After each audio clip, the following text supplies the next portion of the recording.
Welcome to Soft Hour Library. Tonight's story begins now. Close your eyes and rest. Chapter 46. Elizabeth had been a good deal disappointed in not finding a letter from Jane on their first arrival at Lambton, and this disappointment had been renewed on each of the mornings that had now been spent there. But on the third, her repining was over, and her sister justified by the receipt of 2 letters from her at once, on one of which was marked that it had been missent elsewhere. Elizabeth was not surprised at it, as Jane had written the direction remarkably ill. They had just been preparing to walk as the letters came in, and her uncle and aunt, leaving her to enjoy them in quiet, set off by themselves. The one missent must be first attended to. It had been written 5 days ago. The beginning contained an account of all their little parties and engagements, with such news as the country afforded, but the latter half, which was dated a day later, and written in evident agitation, gave more important intelligence. It was to this effect: "Since writing the above, dearest Lizzie, something has occurred of a most unexpected and serious nature, but I am afraid of alarming you. Be assured that we are all well. What I have to say relates to poor Lydia. An express came at 12 last night, just as we were all gone to bed, from Colonel Forster, to inform us that she was gone off to Scotland with one of his officers, to own the truth with Wickham. Imagine our surprise. To Kitty, however, it does not seem so wholly unexpected. I am very, very sorry. So imprudent a match on both sides, but I am willing to hope the best, and that his character has been misunderstood. Thoughtless and indiscreet, I can easily believe him, but this step, and let us rejoice over it, marks nothing bad at heart. His choice is disinterested at least, for he must know my father can give her nothing. Our poor mother is sadly grieved. My father bears it better. How thankful am I that we never let them know what has been said against him. We must forget it ourselves. They were off Saturday night about 12, as is conjectured, but were not missed till yesterday morning at 8. The express was sent off directly. My dear Lizzie, they must have passed within 10 miles of us. Colonel Forster gives us reason to expect him here soon. Lydia left a few lines for his wife, informing her of their intention. I must conclude, for I cannot be long from my poor mother. I am afraid you will not be able to make it out, but I hardly know what I have written. Without allowing herself time for consideration, and scarcely knowing what she felt, Elizabeth, on finishing this letter, instantly seized the other, and opening it with the utmost impatience, read as follows. It had been written a day later than the conclusion of the first. By this time, my dearest sister, you have received my hurried letter.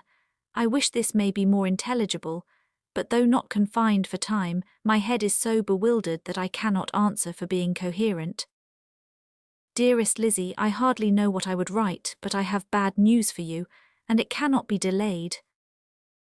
Imprudent as a marriage between Mr. Wickham and our poor Lydia would be, we are now anxious to be assured it has taken place, for there is but too much reason to fear they are not gone to Scotland.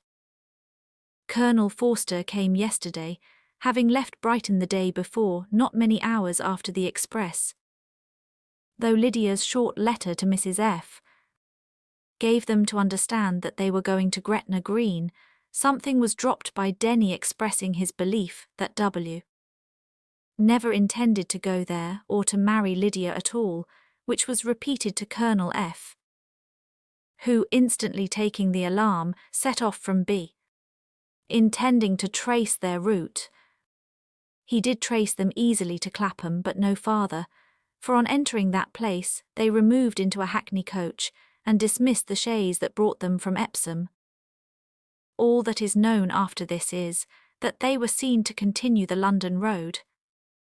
I know not what to think. After making every possible inquiry on that side of London, Colonel F. came on into Hertfordshire, anxiously renewing them at all the turnpikes and at the inns in Barnet and Hatfield, but without any success no such people had been seen to pass through.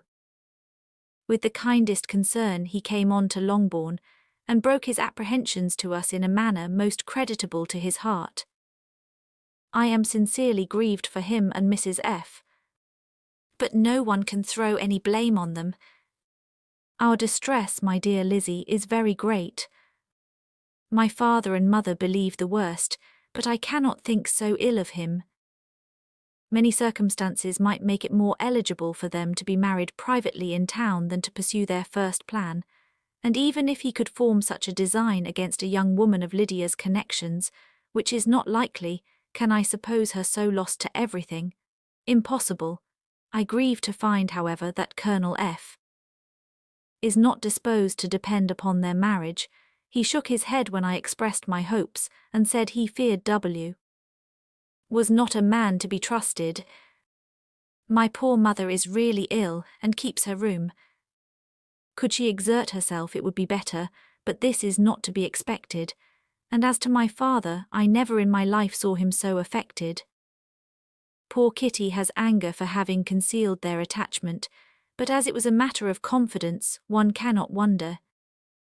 I am truly glad, dearest Lizzie, that you have been spared something of these distressing scenes, but now, as the first shock is over, shall I own that I long for your return?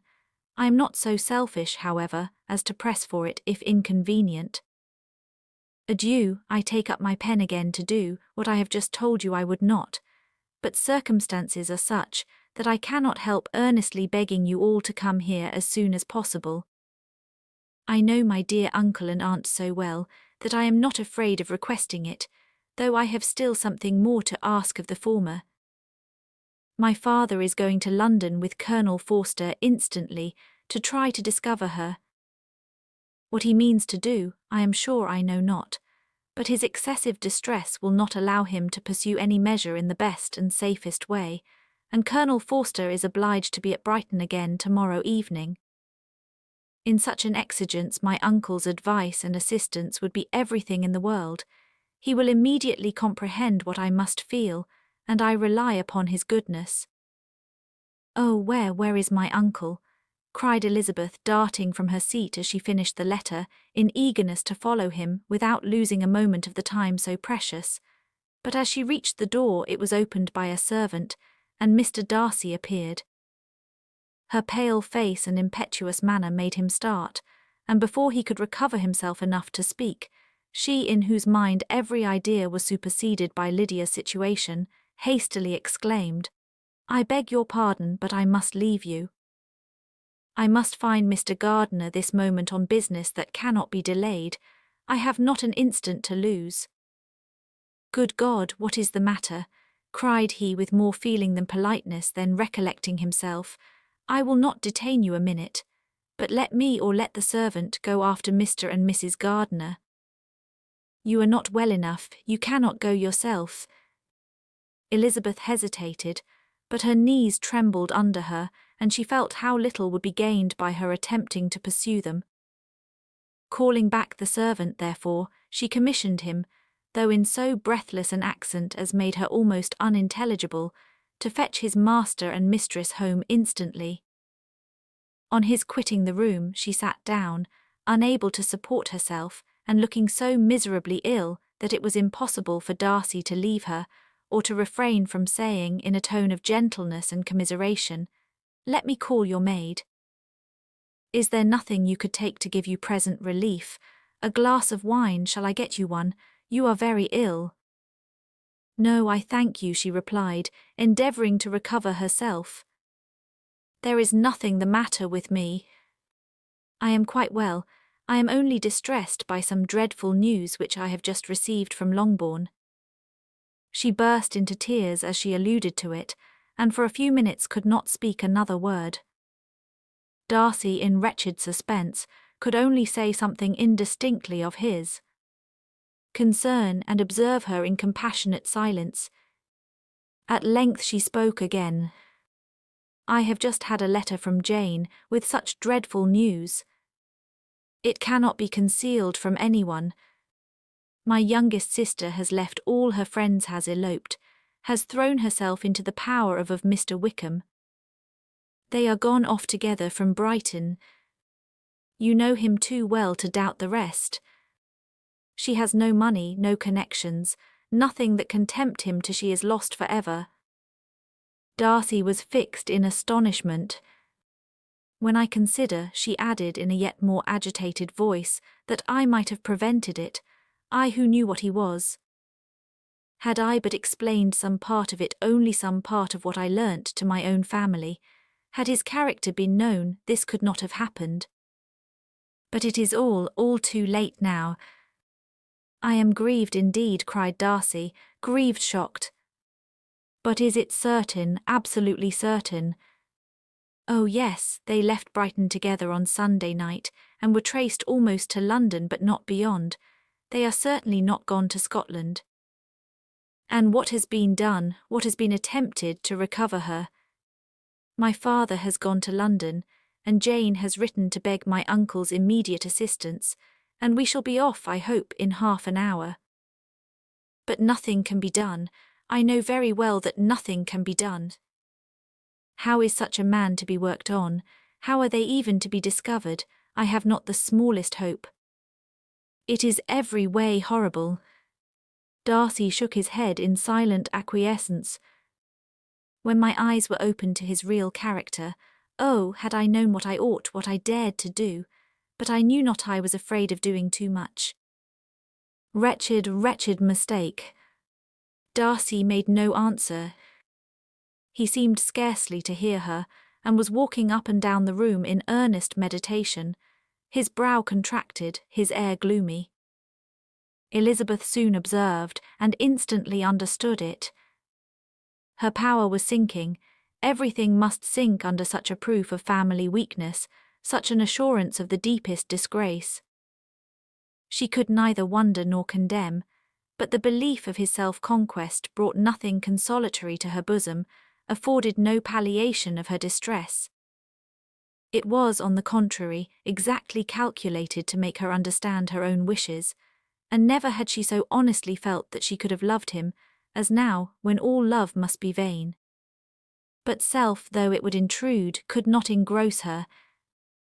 Lydia, the humiliation, the misery she was bringing on them all soon swallowed up every private care, and covering her face with her handkerchief, Elizabeth was soon lost to everything else, and after a pause of several minutes was only recalled to a sense of her situation by the voice of her companion, who, in a manner which, though it spoke compassion, spoke likewise restraint, said, I am afraid you have been long desiring my absence, nor have I anything to plead in excuse of my stay, but real though unavailing concern.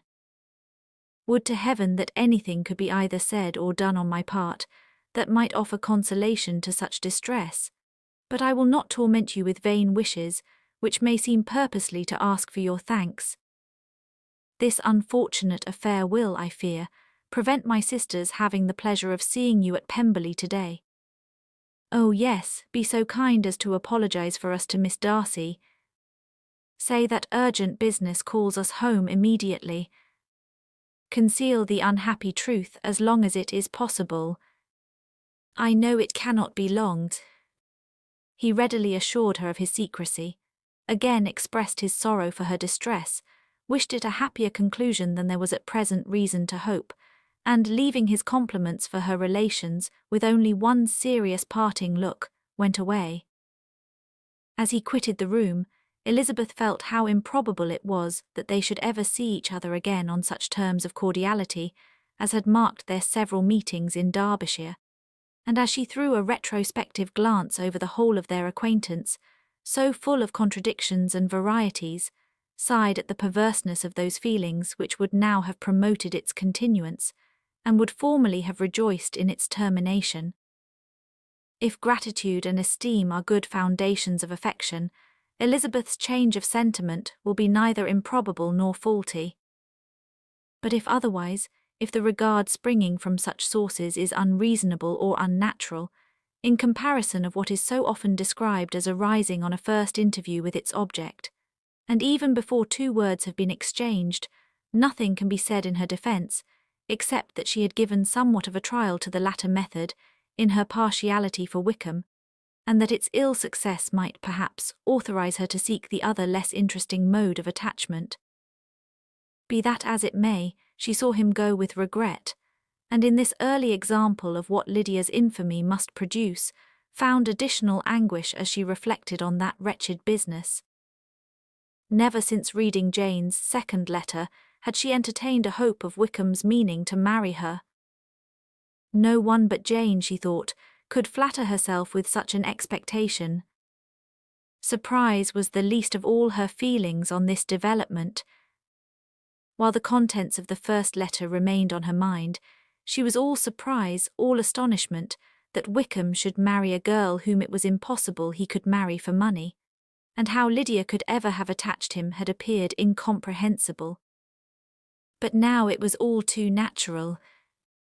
For such an attachment as this, she might have sufficient charms, and though she did not suppose Lydia to be deliberately engaging in an elopement without the intention of marriage, she had no difficulty in believing that neither her virtue nor her understanding would preserve her from falling an easy prey. She had never perceived, while the regiment was in Hertfordshire, that Lydia had any partiality for him, but she was convinced that Lydia had wanted only encouragement to attach herself to anybody. Sometimes one officer, sometimes another, had been her favourite, as their attentions raised them in her opinion. Her affections had been continually fluctuating, but never without an object. The mischief of neglect and mistaken indulgence towards such a girl, oh, how acutely did she now feel it! She was wild to be at home, to hear, to see, to be upon the spot, to share with Jane in the cares that must now fall wholly upon her, in a family so deranged. A father absent, a mother incapable of exertion, and requiring constant attendance. And though almost persuaded that nothing could be done for Lydia, her uncle's interference seemed of the utmost importance. Until he entered the room, the misery of her impatience was severe. Mr. and Mrs. Gardiner had hurried back in alarm, supposing by the servant's account that their niece was taken suddenly ill, but satisfying them instantly on that head, she eagerly communicated the cause of their summons, reading the 2 letters aloud, and dwelling on the postscript of the last with trembling energy.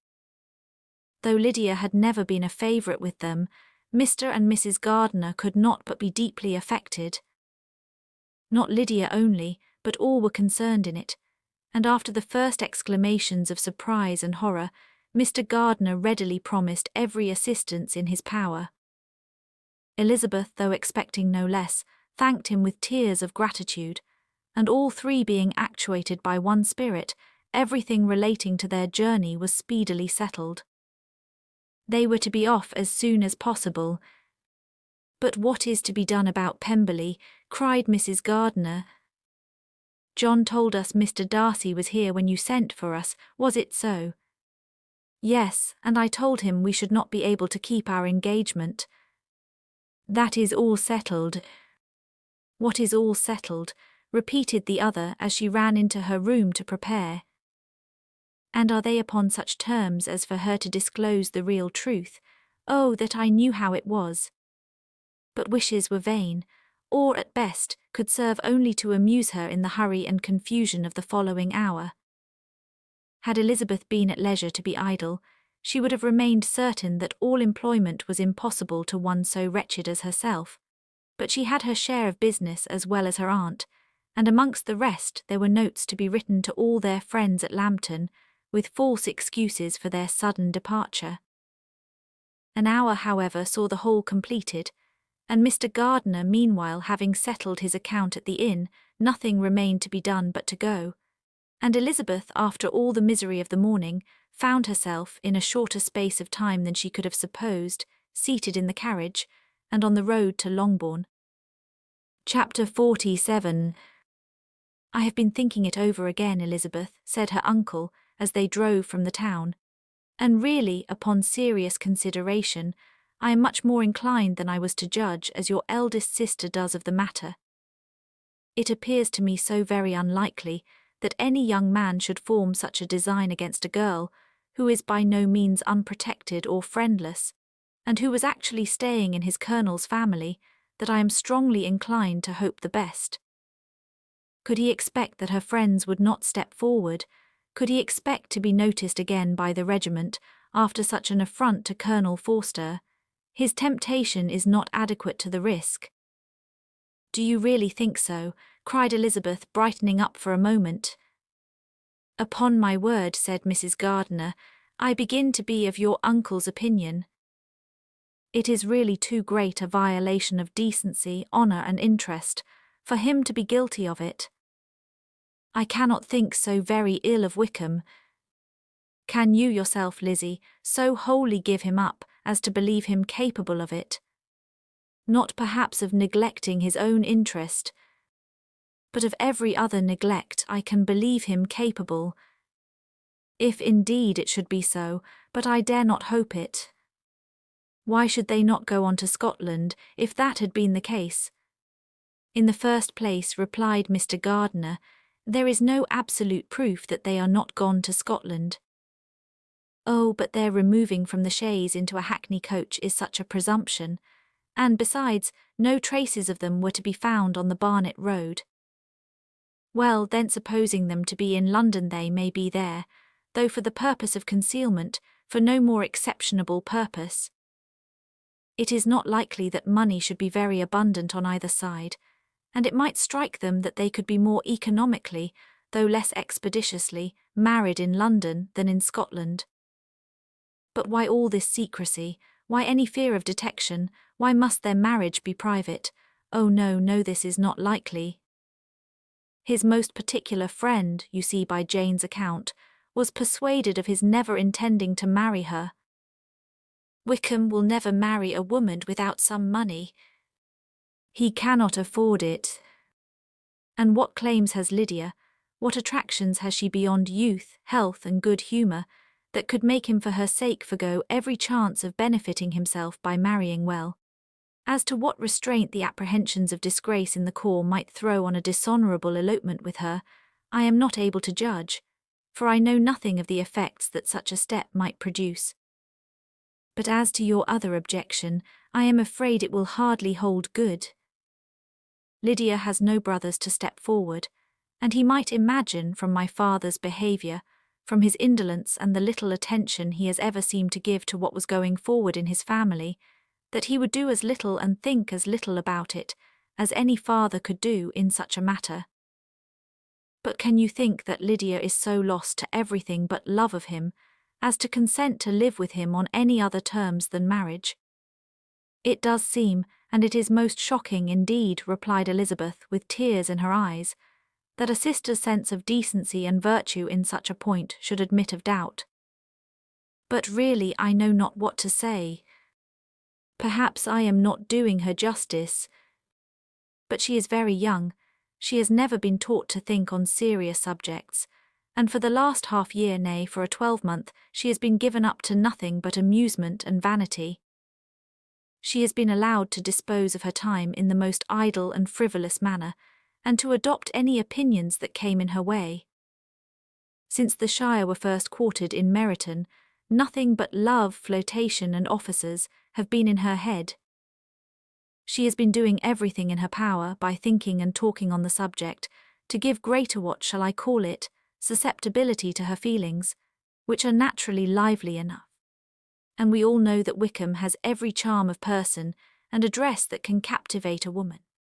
But you see that Jane, said her aunt, does not think so ill of Wickham as to believe him capable of the attempt. Of whom does Jane ever think ill? And who is there, whatever might be their former conduct, that she would believe capable of such an attempt till it were proved against them? But Jane knows as well as I do what Wickham really is. We both know that he has been profligate in every sense of the word, that he has neither integrity nor honour, that he is as false and deceitful as he is insinuating. And do you really know all this? Cried Mrs. Gardiner, whose curiosity as to the mode of her intelligence was all alive. I do indeed, replied Elizabeth, colouring. I told you the other day of his infamous behaviour to Mr. Darcy, and you, yourself, when last at Longbourn, heard in what manner he spoke of the man who had behaved with such forbearance and liberality towards him. And there are other circumstances which I am not at liberty, which it is not worth while to relate, but his lies about the whole Pemberley family are endless. From what he said of Miss Darcy, I was thoroughly prepared to see a proud, reserved, disagreeable girl. Yet he knew to the contrary himself. He must know that she was as amiable and unpretending as we have found her. But does Lydia know nothing of this? Can she be ignorant of what you and Jane seem so well to understand? Oh yes, that is the worst of all. Till I was in Kent, and saw so much both of Mr. Darcy and his relation Colonel Fitzwilliam, I was ignorant of the truth myself. And when I returned home, the Shire was to leave Meryton in a week or fortnight's time. As that was the case, neither Jane, to whom I related the whole, nor I, thought it necessary to make our knowledge public, for of what use could it apparently be to anyone that the good opinion which all the neighbourhood had of him should then be overthrown? And even when it was settled that Lydia should go with Mrs. Forster, the necessity of opening her eyes to his character never occurred to me. That she could be in any danger from the deception never entered my head. That such a consequence as this should ensue, you may easily believe was far enough from my thoughts. When they all removed to Brighton, therefore, you had no reason, I suppose, to believe them fond of each other. Not the slightest. I can remember no symptom of affection on either side, and had anything of the kind been perceptible, you must be aware that ours is not a family on which it could be thrown away. When first he entered the corps, she was ready enough to admire him, but so we all were. Every girl in or near Meryton was out of her senses about him for the first 2 months, but he never distinguished her by any particular attention, and consequently, after a moderate period of extravagant and wild admiration, her fancy for him gave way, and others of the regiment who treated her with more distinction again became her favourites. It may be easily believed that however little of novelty could be added to their fears, hopes, and conjectures on this interesting subject by its repeated discussion, no other could detain them from it long during the whole of the journey. From Elizabeth's thoughts it was never absent. Fixed there by the keenest of all anguish, self-reproach, she could find no interval of ease or forgetfulness.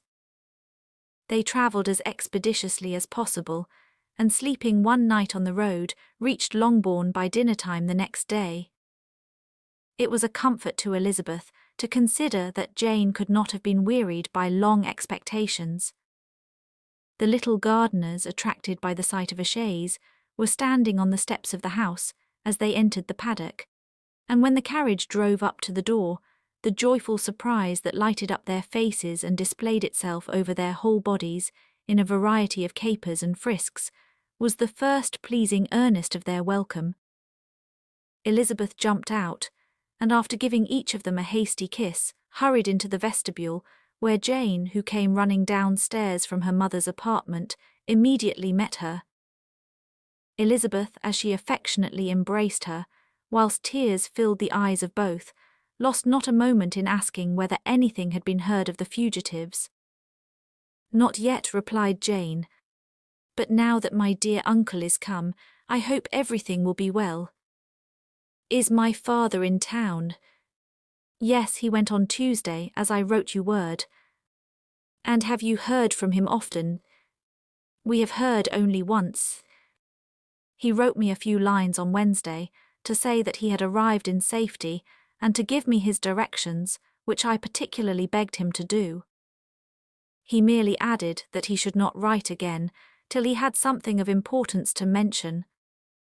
"And my mother, how is she? How are you all?" "My mother is tolerably well, I trust, though her spirits are greatly shaken. She is upstairs, and will have great satisfaction in seeing you all. She does not yet leave her dressing-room. Mary and Kitty, thank heaven, are quite well." "But you, how are you?" cried Elizabeth. "You look pale. How much you must have gone through." Her sister, however, assured her of her being perfectly well, and their conversation, which had been passing while Mr. and Mrs. Gardiner were engaged with their children, was now put an end to by the approach of the whole party. Jane ran to her uncle and aunt, and welcomed and thanked them both, with alternate smiles and tears. When they were all in the drawing-room, the questions which Elizabeth had already asked were of course repeated by the others, and they soon found that Jane had no intelligence to give. The sanguine hope of good, however, which the benevolence of her heart suggested, had not yet deserted her. She still expected that it would all end well, and that every morning would bring some letter, either from Lydia or her father, to explain their proceedings, and perhaps announce the marriage. Mrs. Bennet, to whose apartment they all repaired after a few minutes' conversation together, received them exactly as might be expected, with tears and lamentations of regret, invectives against the villainous conduct of Wickham, and complaints of her own sufferings and ill usage, blaming everybody but the person to whose ill-judging indulgence the errors of her daughter must be principally owing. "If I had been able," said she, "to carry my point in going to Brighton with all my family, this would not have happened, but poor dear Lydia had nobody to take care of her. Why did the Forsters ever let her go out of their sight? I am sure there was some great neglect or other on their side, for she is not the kind of girl to do such a thing if she had been well looked after. I always thought they were very unfit to have the charge of her, but I was overruled, as I always am. Poor dear child, and now here's Mr. Bennet gone away, and I know he will fight Wickham wherever he meets him, and then he will be killed, and what is to become of us all? The Collinses will turn us out before he is cold in his grave, and if you are not kind to us, brother, I do not know what we shall do." They all exclaimed against such terrific ideas, and Mr. Gardiner, after general assurances of his affection for her and all her family, told her that he meant to be in London the very next day, and would assist Mr. Bennet in every endeavour for recovering Lydia. "Do not give way to useless alarm," added he. "Though it is right to be prepared for the worst, there is no occasion to look on it as certain. It is not quite a week since they left Brighton. In a few days more we may gain some news of them. Until we know that they are not married and have no design of marrying, do not let us give the matter over as lost. As soon as I get to town, I shall go to my brother, and make him come home with me to Gracechurch Street, and then we may consult together as to what is to be done." "Oh, my dear brother," replied Mrs. Bennet, "that is exactly what I could most wish for. And now do, when you get to town, find them out, wherever they may be, and if they are not married already, make them marry. And as for wedding clothes, do not let them wait for that, but tell Lydia she shall have as much money as she chooses to buy them, after they are married. And above all things, keep Mr. Bennet from fighting. Tell him what a dreadful state I am in, that I am frightened out of my wits, and have such tremblings, such flutterings all over me, such spasms in my side, and pains in my head, and such beatings at my heart, that I can get no rest by night nor by day. And tell my dear Lydia not to give any directions about her clothes till she has seen me, for she does not know which are the best warehouses.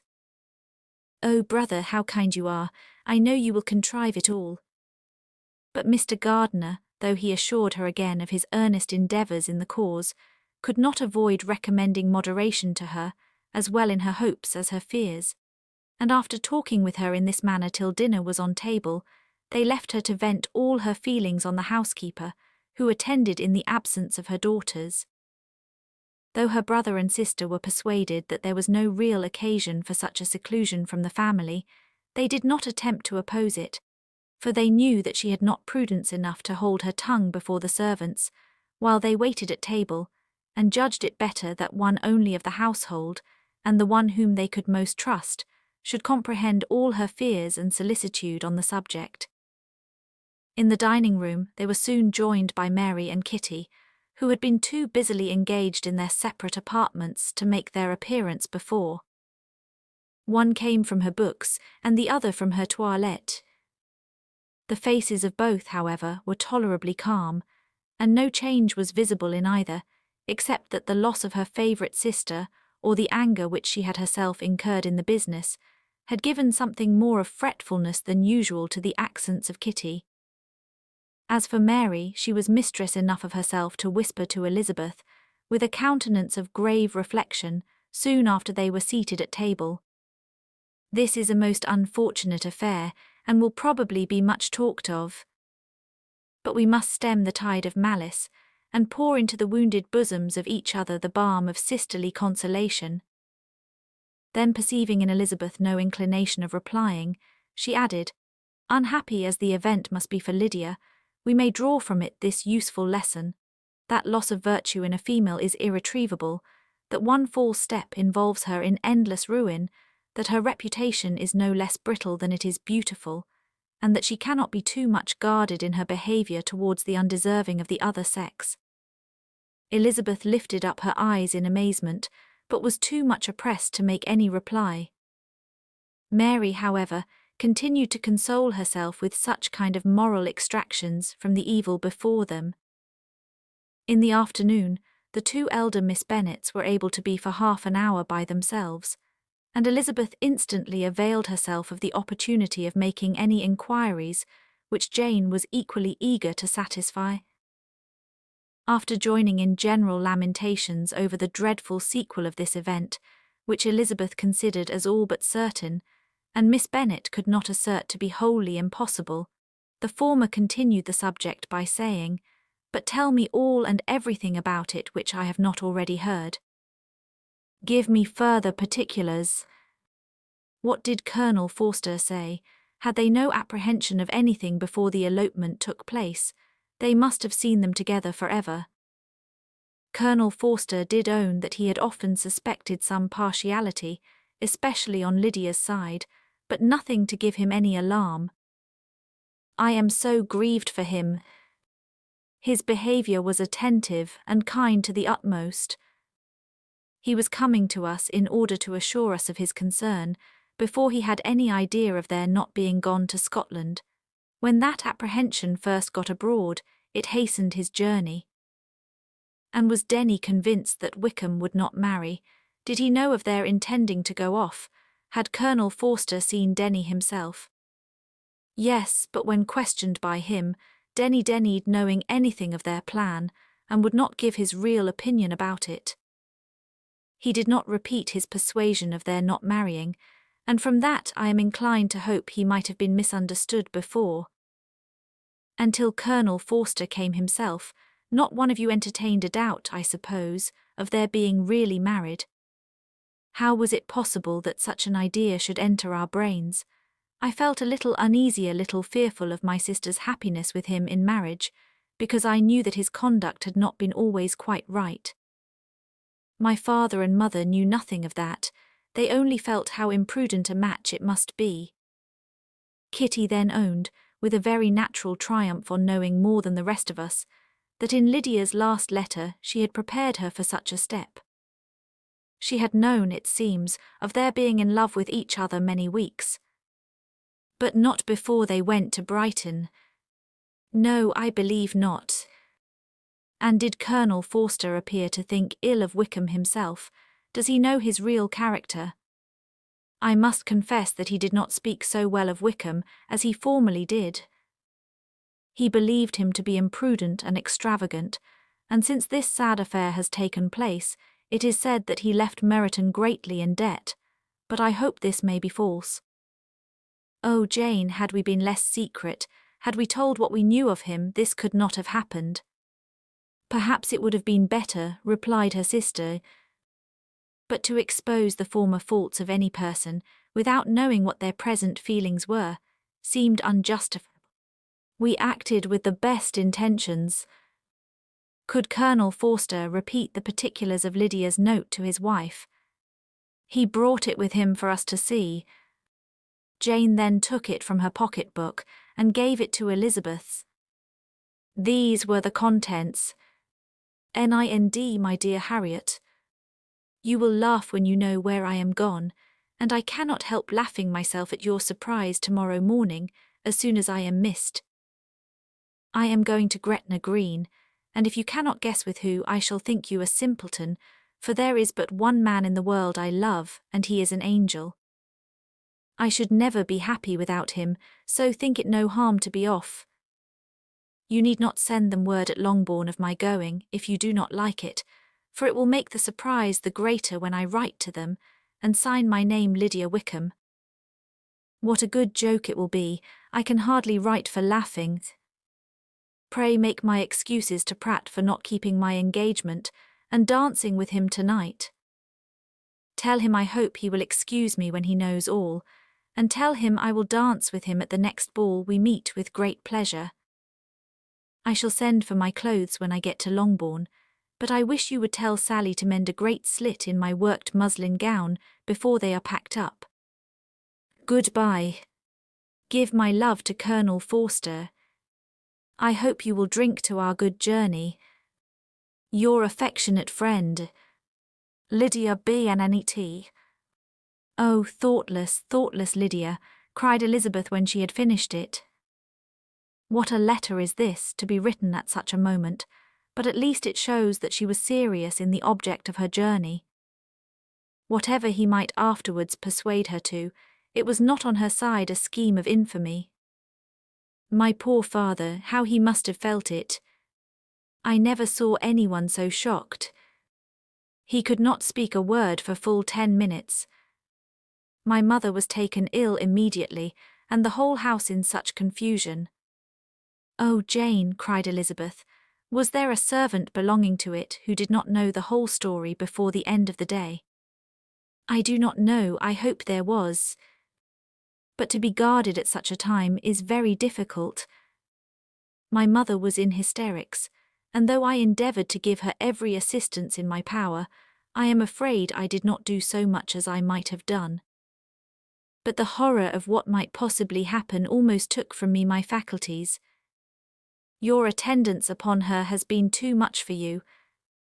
You do not look well. Oh, that I had been with you! You have had every care and anxiety upon yourself alone. Mary and Kitty have been very kind, and would have shared in every fatigue, I am sure, but I did not think it right for either of them. Kitty is slight and delicate, and Mary studies so much that her hours of repose should not be broken in on. My Aunt Phillips came to Longbourn on Tuesday, after my father went away, and was so good as to stay till Thursday with me. She was of great use and comfort to us all, and Lady Lucas has been very kind. She walked here on Wednesday morning to condole with us, and offered her services, or any of her daughters, if they could be of use to us. She had better have stayed at home, cried Elizabeth. Perhaps she meant well, but under such a misfortune as this one cannot see too little of one's neighbours. Assistance is impossible, condolence insufferable. Let them triumph over us at a distance, and be satisfied. She then proceeded to inquire into the measures which her father had intended to pursue, while in town, for the recovery of his daughter. He meant, I believe, replied Jane, to go to Epsom, the place where they last changed horses, see the postilions, and try if anything could be made out from them. His principal object must be to discover the number of the hackney coach, which took them from Clapham. It had come with a fare from London, and as he thought the circumstance of a gentleman and lady removing from one carriage into another might be remarked, he meant to make inquiries at Clapham. If he could anyhow discover at what house the coachman had before set down his fare, he determined to make inquiries there, and hoped it might not be impossible to find out the stand and number of the coach. I do not know of any other designs that he had formed, but he was in such a hurry to be gone, and his spirits so greatly discomposed, that I had difficulty in finding out even so much as this. Chapter 48. The whole party were in hopes of a letter from Mr. Bennet the next morning, but the post came in without bringing a single line from him.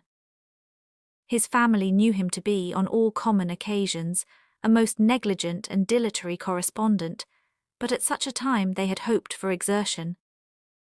They were forced to conclude that he had no pleasing intelligence to send, but even of that they would have been glad to be certain. Mr. Gardiner had waited only for the letters before he set off.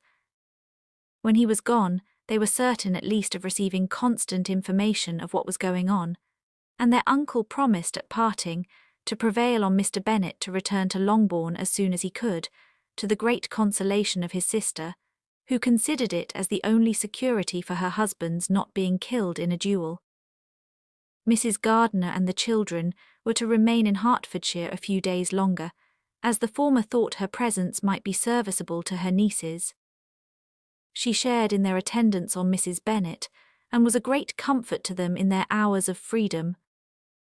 Their other aunt also visited them frequently, and always, as she said, with the design of cheering and heartening them up, though, as she never came without reporting some fresh instance of Wickham's extravagance or irregularity, she seldom went away without leaving them more dispirited than she found them. All Meryton seemed striving to blacken the man who, but 3 months before, had been almost an angel of light. He was declared to be in debt to every tradesman in the place, and his intrigues, all honoured with the title of seduction, had been extended into every tradesman's family. Everybody declared that he was the wickedest young man in the world, and everybody began to find out that they had always distrusted the appearance of his goodness. Elizabeth, though she did not credit above half of what was said, believed enough to make her former assurance of her sister's ruin still more certain, and even Jane, who believed still less of it, became almost hopeless, more especially as the time was now come, when, if they had gone to Scotland, which she had never before entirely despaired of, they must in all probability have gained some news of them. Mr. Gardiner left Longbourn on Sunday. On Tuesday his wife received a letter from him. It told them that on his arrival he had immediately found out his brother and persuaded him to come to Gracechurch Street. That Mr. Bennet had been to Epsom and Clapham before his arrival, but without gaining any satisfactory information, and that he was now determined to inquire at all the principal hotels in town, as Mr. Bennet thought it possible they might have gone to one of them on their first coming to London, before they procured lodgings. Mr. Gardiner himself did not expect any success from this measure, but as his brother was eager in it, he meant to assist him in pursuing it. He added that Mr. Bennet seemed wholly disinclined at present to leave London, and promised to write again very soon. There was also a postscript to this effect: "I have written to Colonel Forster to desire him to find out, if possible, from some of the young man's intimates in the regiment, whether Wickham has any relations or connections who would be likely to know in what part of the town he has now concealed himself. If there were anyone that one could apply to, with a probability of gaining such a clue as that, it might be of essential consequence. At present we have nothing to guide us. Colonel Forster will, I dare say, do everything in his power to satisfy us on this head. But on second thoughts, perhaps Lizzie could tell us what relations he has now living better than any other person." Elizabeth was at no loss to understand from whence this deference for her authority proceeded, but it was not in her power to give any information of so satisfactory a nature as the compliment deserved. She had never heard of his having had any relations, except a father and mother, both of whom had been dead many years. It was possible, however, that some of his companions in the shire might be able to give more information, and though she was not very sanguine in expecting it, the application was a something to look forward to. Every day at Longbourn was now a day of anxiety, but the most anxious part of each was when the post was expected. The arrival of letters was the first grand object of every morning's impatience. Through letters, whatever of good or bad was to be told would be communicated, and every succeeding day was expected to bring some news of importance. But before they heard again from Mr. Gardiner, a letter arrived for their father from a different quarter from Mr. Collins, which, as Jane had received directions to open all that came for him in his absence, she accordingly read, and Elizabeth, who knew what curiosities his letters always were, looked over her, and read it likewise. It was as follows: "My dear Sir **, I feel myself called upon, by our relationship and my situation in life, to condole with you on the grievous affliction you are now suffering under, of which we were yesterday informed by a letter from Hertfordshire. Be assured, my dear sir, that Mrs. Collins and myself sincerely sympathise with you, and all your respectable family, in your present distress, which must be of the bitterest kind, because proceeding from a cause which no time can remove. No arguments shall be wanting on my part that can alleviate so severe a misfortune, or that may comfort you under a circumstance that must be, of all others, most afflicting to a parent's mind. The death of your daughter would have been a blessing in comparison of this, and it is the more to be lamented because there is reason to suppose, as my dear Charlotte informs me, that this licentiousness of behaviour in your daughter has proceeded from a faulty degree of indulgence, though at the same time, for the consolation of yourself and Mrs. Bennet, I am inclined to think that her own disposition must be naturally bad, or she could not be guilty of such an enormity at so early an age. Howsoever that may be, you are grievously to be pitied, in which opinion I am not only joined by Mrs. Collins, but likewise by Lady Catherine and her daughter, to whom I have related the affair. They agree with me in apprehending that this false step in one daughter will be injurious to the fortunes of all the others, for who, as Lady Catherine herself condescendingly says, will connect themselves with such a family? And this consideration leads me, moreover, to reflect with augmented satisfaction on a certain event of last November, for had it been otherwise, I must have been involved in all your sorrow and disgrace. Let me advise you then, my dear sir, to console yourself as much as possible, to throw off your unworthy child from your affection for ever, and leave her to reap the fruits of her own heinous offence. I am, dear sir, etc., etc. Mr. Gardiner did not write again till he had received an answer from Colonel Forster, and then he had nothing of a pleasant nature to send. It was not known that Wickham had a single relation with whom he kept up any connection, and it was certain that he had no near one living. His former acquaintance had been numerous, but since he had been in the militia, it did not appear that he was on terms of particular friendship with any of them. There was no one, therefore, who could be pointed out as likely to give any news of him, and in the wretched state of his own finances, there was a very powerful motive for secrecy, in addition to his fear of discovery by Lydia's relations, for it had just transpired that he had left gaming debts behind him to a very considerable amount. Colonel Forster believed that more than £1,000 would be necessary to clear his expenses at Brighton. He owed a good deal in the town, but his debts of honour were still more formidable. Mr. Gardiner did not attempt to conceal these particulars from the Longbourn family. Jane heard them with horror. "A gamester," she cried. "This is wholly unexpected. I had not an idea of it."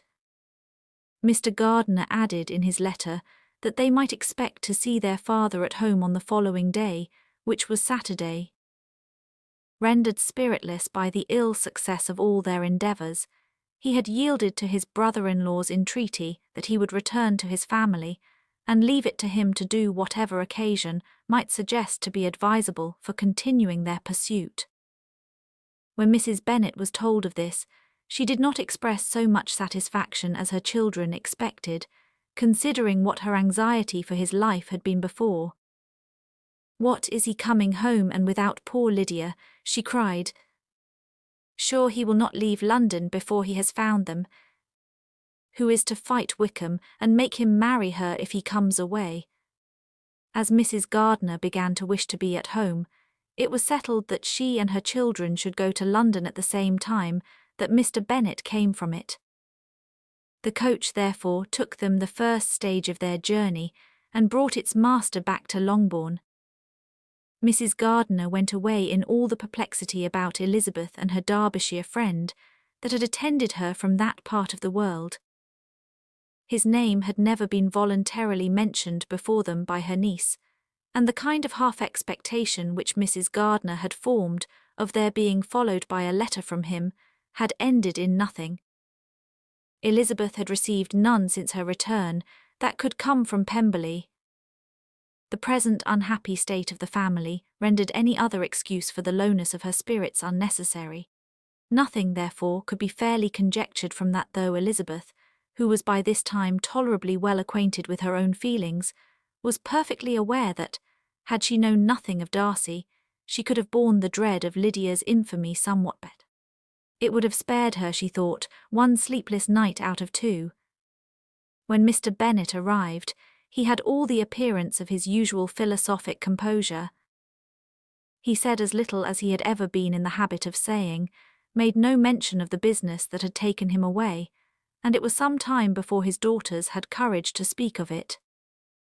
It was not till the afternoon, when he joined them at tea, that Elizabeth ventured to introduce the subject, and then, on her briefly expressing her sorrow for what he must have endured, he replied, "Say nothing of that. Who should suffer but myself? It has been my own doing, and I ought to feel it."